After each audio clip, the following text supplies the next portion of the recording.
Inilahad ni Senate Blue Ribbon Committee Chairperson Pampilo Lacson na mayroon umanong 2.5 billion pesos na allocable si Senador Amy Marcos sa 2025 National Expenditure Program o NEP.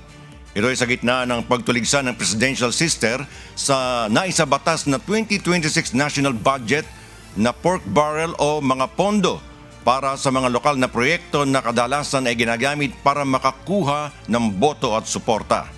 Sa isang panayam, sinabi ni Senador Ping na ang allocables ng senadora ay kabilang sa files ng pumanaw na si Catalina Cabral, dating Undersecretary ng Department of Public Works and Highways o DPWH. Agad namang naglabas ng pahayag si Senador Amy kaugnay ng buwelta ni Senador Ping.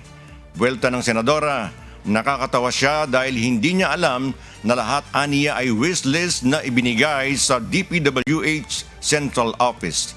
Nilinaw rin ni Senator Marcos na wala rin siyang alam sa allocables ng administrasyon at hindi siya abogada ng Malacanang.